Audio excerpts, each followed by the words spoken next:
Hi, welcome back to Healing Hearts and Honest Conversations. I'm Veronica, Hi, Maria. and we are now on episode 9. Yes. Yay. We're almost to the double digits. Almost. Yes. And Maria, do you want to introduce what we're going to talk about today? So today we're going to talk about things that make you go, Yes. right? Was that a song in the 90s or 80s? Because Yes, I of feel like course. I'm dressed for that. Yes. I feel like Yes. I got to do flash dance. Yes. Okay, so we have been looking and listening to certain little certain questions that people would pose if they were in a relationship, and then just keep in mind that the relationship doesn't necessarily have to be intimate. It could be a friendship or coworker Right. relationship or whatever the case might be. Right.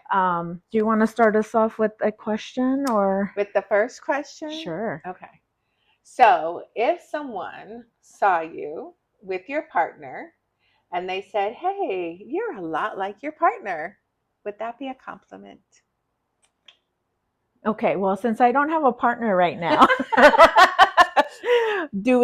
should we just, well, I'll just go based on my ex partner, right? Okay. Okay, so I would say, yes, that would be a compliment.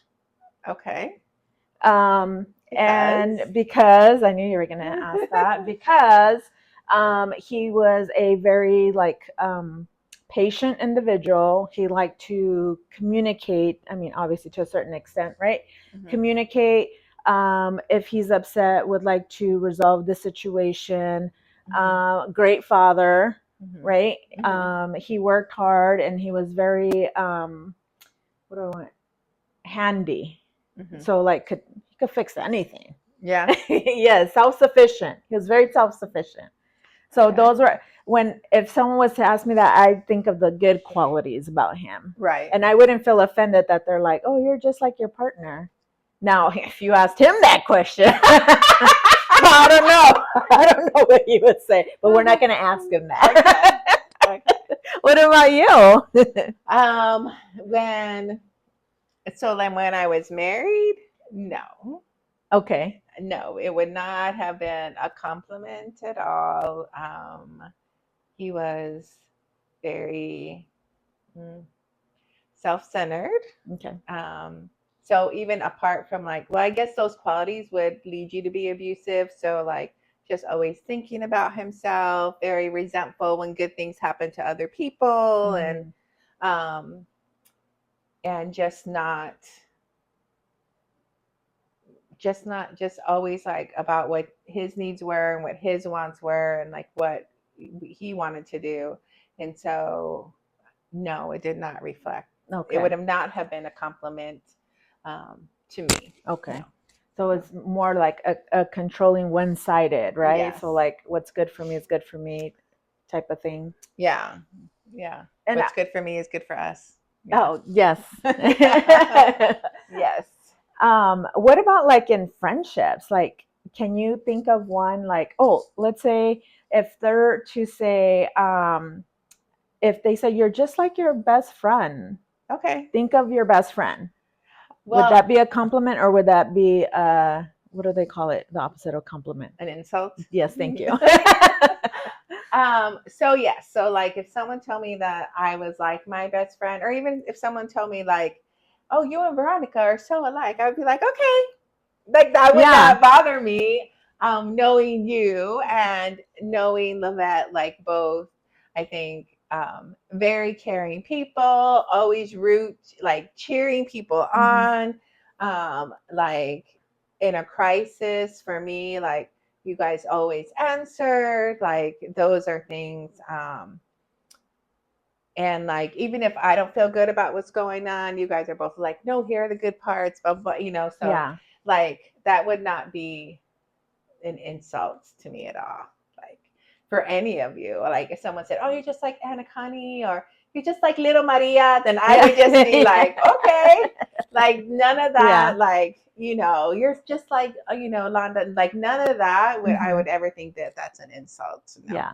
And I feel the same way, with our friendship group, and especially with you, because I know that I admire you so much. So if they said, "Oh, you're just like Maria," I'm like, "Oh yeah." To me, I'd be like, "Oh my God," I'd be like on top of the world, like. I said, because every time I'd be like, I wish I had a little Maria on my shoulder.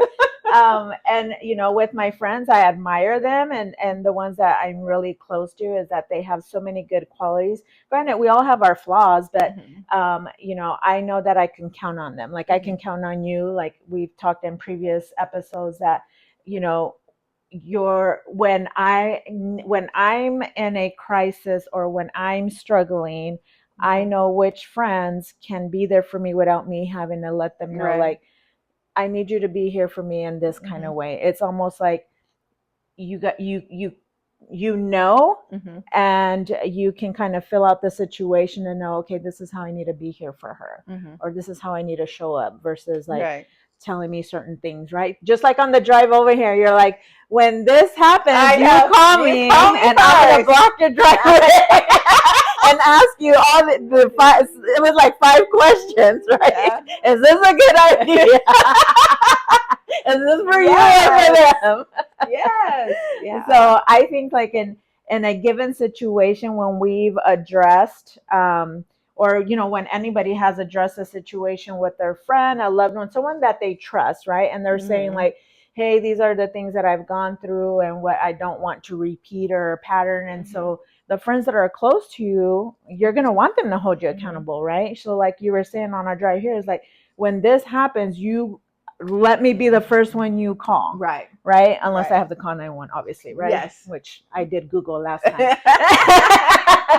But it was like, think about like are they going to, it's not that you're going to talk me out of it, but you're going to help me think about like, is the choice that I'm doing, because you've seen how it's hurt me before, is this something I want to repeat again? Right. Or what is the benefit for me or benefit for the person or whatever? Is it just for that person, or is it for me something that I feel like I have a void that I feel like doing, or is it something that's going to be healthy?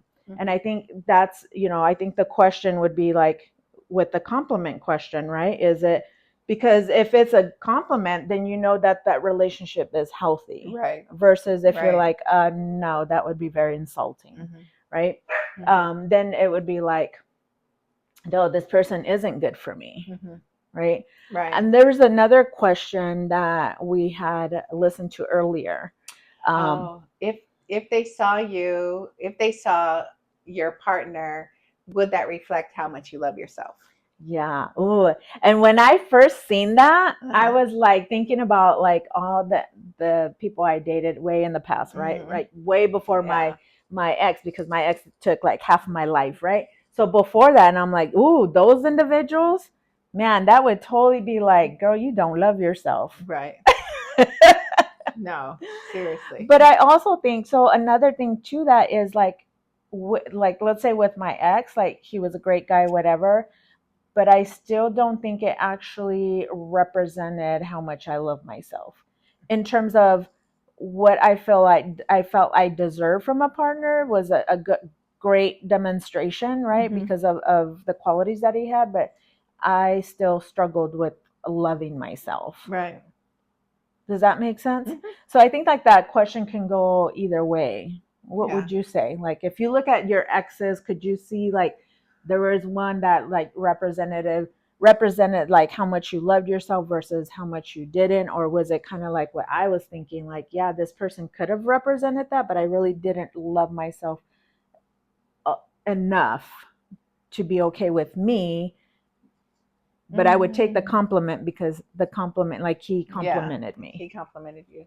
I don't think so. Like, I think like, I'm trying to like what my long-term relationships were before.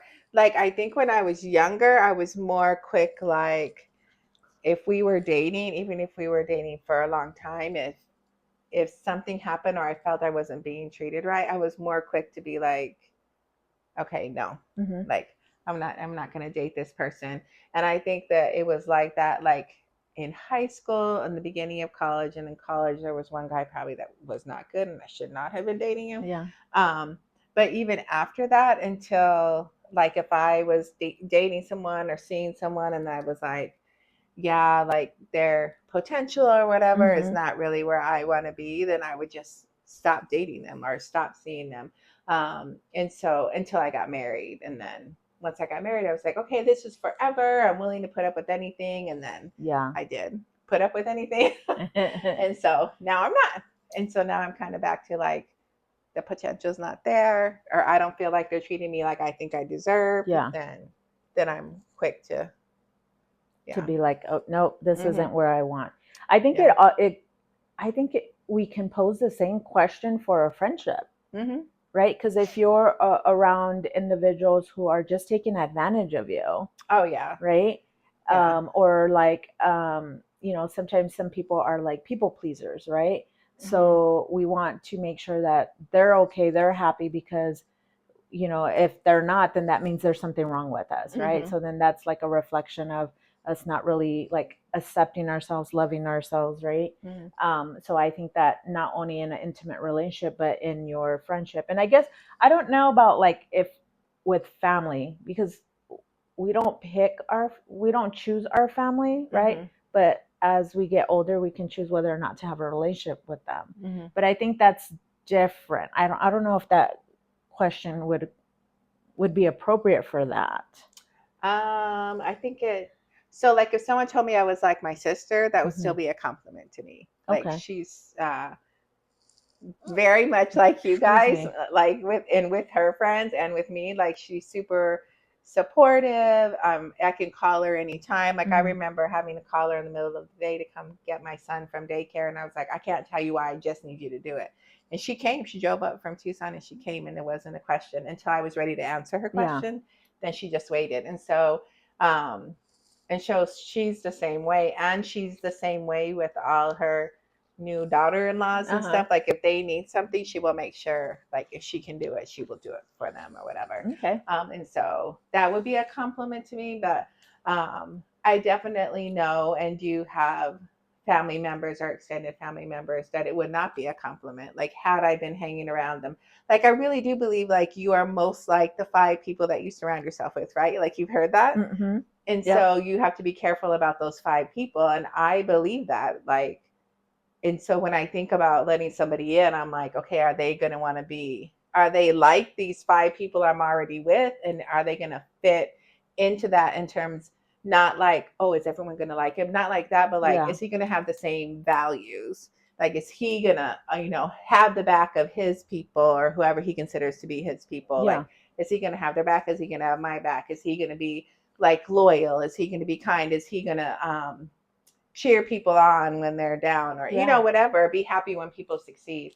And so I do think that you are most like the 5 people that you surround yourself Yeah. with. So yeah, I think like the It's people food I for thought. surround, yeah, the people I surround myself with now, I think, yeah, you can tell that I love myself more now, and I love the people I'm around. So And I love you. I love you too. I think you mentioned some things in regards to like showing up, right? Showing up Mm-hmm. for each other, and if your partner, or whoever you're having that relationship with, right? Friendship, coworker, Mm-hmm. whatever. Because sometimes like coworkers, because we spend so much time with them, Mm-hmm. they kind of become part of our family, right? I've Mm-hmm. seen, like, I know we've all seen these memes where like if and we forward it to each other. Like, if Uh-huh. you've been friends with someone for more than 7 years, you're Yeah. family, Yes. right? Yes. And we've passed the 7 years. Yes. It's not the 7 year itch for us. No.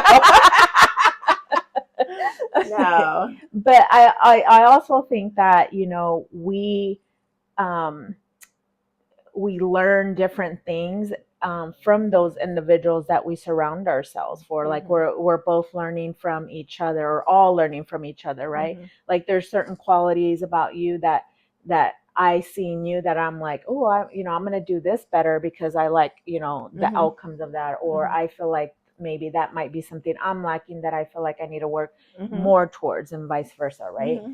Yeah. Um, but then the other thing would be is, are we choosing those people in our life because it would make us feel less lonely, or are because I know some people can have like, I remember teenagers used to say, "Oh, I have 300 friends." Is that 300 friends on social media, or you actually know all 300 people, Mm-hmm. right? It's more like followers, right? So followers don't mean that they're your friends, right? Because do you really have a relationship with them? No, it's just part of like them following you and whatever you're sharing, right? But the people that you choose to surround yourself, are they fulfilling a purpose or fulfilling something that you are like you're seeking long term, just like you would with the intimate partner, right? Or is it that we're making friends because we don't want to be lonely or feel lonely? Yeah. Well, I think the key to that is there's a problem because you feel lonely when you're by yourself. And not to say that people don't ever like, oh, I wish I had a boyfriend. Like, you wish you had a boyfriend, but at the moment, are you lonely? Like, are you like, I'm so alone. There's no one here with me. I'm not, no one understands me. Like, all those things. And I think like if that goes on, then no matter how many people you surround yourself with, you are still going to continue to feel lonely because that's something that's missing inside of you that you can't just surround yourself with people. And I can't remember if we talked about this in a different episode, but being able to be okay with ourselves, being by ourselves, right? And I've been by myself for a couple years now, and I'm okay being by myself. Like, there are times where I'm like, that question can pose, right? Is it, will you be fulfilled, or would it make you less lonely? Well, there's some nights that I'm like, I would like to be cuddling with someone while I'm watching this movie, and then I want them to go home. It's like, can I order a yes.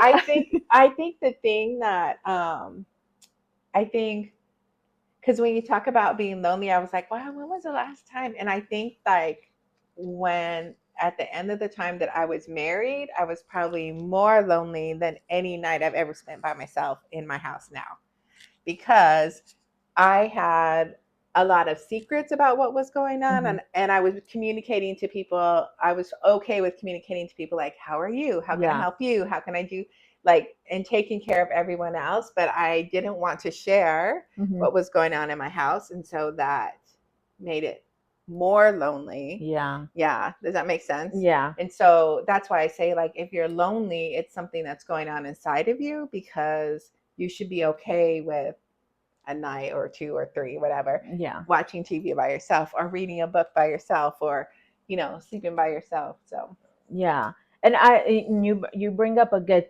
question, because when we're with a partner, sometimes we feel lonely because they're not fulfilling fulfilling us in whatever way we need, or they cannot show up in the way that we need them, right? Because I know that there had been plenty of times that when I was with my ex, I really did feel alone, because no matter which way I would explain it, and maybe it might have been me explaining it to where he couldn't comprehend or whatever, I don't know, but he couldn't understand where I was coming from. So it was then, when you couldn't me being me with my whole control issues, if I've made an attempt to help you understand, you don't understand, then I shut you out of that, and then I no longer seek your support, and then it's like, well, they can't be there for me. It's not that I don't like them or don't want them in my life. It's like, I know who can and can't show up for me. Just like we were talking during dinner, is like, I know which friends I know I can count on, because I know that they know how to show up for me when I need them, even when I can't explain what I need at that moment, right? And maybe it's just the deep connection we have, or maybe the related, being able to relate. I don't know, but I just feel like there's certain friends that don't know how to show up for you, or certain people in your life, right, that don't know, they're not sure how to show up for you, or they don't even know, because it hasn't been done to them, or they haven't experienced it, so they're not sure how to relate that. I don't know. Maybe I'm just making it kind of reminds me. Okay, so the vet's niece was in town, so she's going to get mentioned because she talked. So, so she was talking about like, so her and her husband were friends first for like several years, right?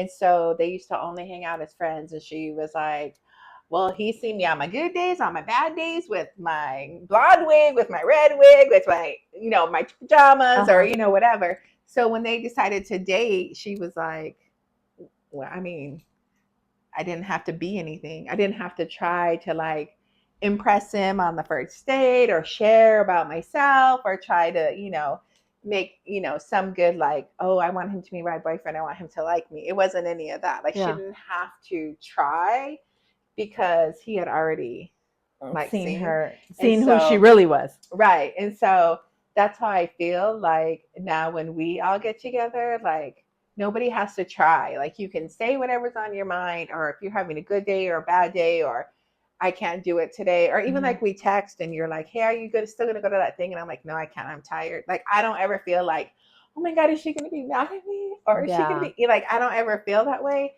Where in the beginning of the relationship where you're trying to get to know someone, you feel that. And so her and her husband like passed all that. And so I would like to be in that kind of relationship, like the same relationship I have with you guys where there's no judgment like that. And we can show up however with our hair a mess, or me with my workout, flash dance and do this podcast without having to get dressed up.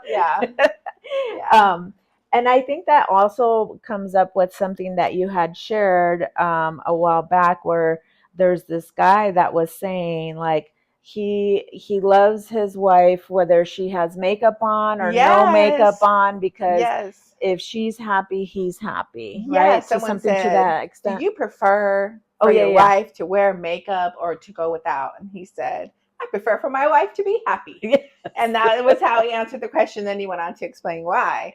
But like I prefer, and I think like we're used to that because of course men don't, do their hair, get their makeup on, whatever. So we already accept them like this is how they are. So that's how they're always gonna look. And so sometimes I'm like, why do I have to, like, I don't want to have to be worried about, okay, well, I feel like I want to grow my hair out. I feel like I want to be short. I feel like like, and now I don't have to worry about any of that stuff, and I don't want to have to worry about it again. So, and I think that because sometimes I feel like even though you're like, let's say my ex used to tell me, oh, you look great, blah, blah, blah, right? And I'm like, why are you lying to me? And then it's like, oh my God, you think about it, you're like, well, damn if he does, damn if he doesn't. He goes, okay, what do you want me to tell you? Because I like how you look in that whatever it was, right, that I was asking him. He's like, you want me to lie to you? And I'm like, well, you're lying right now. He's like, no. And then he goes, okay, I'll tell you it looks awful then. Take it off. I'm like, see, I told you. And then but it's like, but it's not a him thing. It was a me thing because of my own insecurities and not being okay with who, how I looked or whatever the case might have been at that point. Right. And then when I sought out the validation, he was genuinely telling me the truth. I did not accept the truth. But then that goes back to what you said earlier, had to do with you. Like what was going on inside of you. And if you were willing to accept that good stuff could happen to you. Right. And I think that's like the unhealthy patterns that we develop, and the belief system that we create is that, if someone tells us something that we've been wanting to hear, we don't believe it because it hasn't been told to us or shown or whatever, right? That this is a consistent thing. We've been seeing the opposite because one, either somebody's told us or shown us that, or we ourselves repeat that. Right. Negative affirmation, I guess. I don't know. Do you call it an affirmation? Negative self-talk. Negative self-talk. There you go. That we tell ourselves and we practice each time when we pass by the mirror or we put something on that doesn't fit quite right. And then, we're the ones like putting those expectations on ourselves. Now, I'm trying to think of what are some of those other questions. Like, okay, so we both have kids, right? And so let's talk about our baby daddies for a bit. We won't give them that much time, that much energy. But this is a question is, would you want your kid, right? I mean, let's just say, would you want your child to date someone who has the same qualities or lack thereof of their father? No. Mm-mm. Mine would No. be a yes. Yeah. I mean, obviously he has some flaws, but I mean, that's, Mm-hmm. for the most part, it would be a yes, um, for me. Now, if you ask me the people before that, it would be an absolute no, Mm-hmm. right? um, but I think that's something too. Like, if you're with a partner, could you see, like, if your daughter or son was dating someone with those qualities or lack thereof that you noticed with your partner, would you want your kid to date someone like that? No. And if it's a Mm-mm. no, why would you subject yourself to that, Right. right? And I think that was one of the other questions that we had been hearing in that Mm-hmm. of the different podcasts that we listened to, and things that might have come up in just conversations. Mm-hmm. I think that well, one, I think nobody's ever 100% bad or evil. So I'm Yeah. not going to say that my ex was 100%, but I think like you said, like your ex, like for the most part, he was a good person. Not that he didn't have flaws, but Mm-hmm. that for the most part, he was a good person. And I think like that's a good thing to be able to say about your ex. And I just can't say that. Not to say that he's 100% bad, but there's not enough in there that I would say, yeah, I hope my son dates someone Mm-hmm. like that. Yeah. I more hope that my son dates someone like my friends. Yes. um, just for all the reasons I Yes. said earlier, and because I know he's a good guy, so Yeah. he, like he's genuinely a good guy, and so he just deserves somebody like that, not someone like my Yeah. ex. Yeah. And I think also, like, I just lost my train of thought where I was going to go with that. Oh, now I remember. So when we're picking our partners, Mm-hmm. right? Um, this was something that we've heard before, is like, do you pick them, and you're with them because of the potential you might see in the future, or you're picking them for who they are at that time? Because At remember we this had, age, yeah, right. oh, Because remember we had talked in previous ones, like, when we're dating somebody, we uh-huh. kind of have this fantasy. We start to Right, create this fantasy that may not even become a reality, right? right. And so we did also bring up, like, how, in our age bracket now, right? Mm-hmm.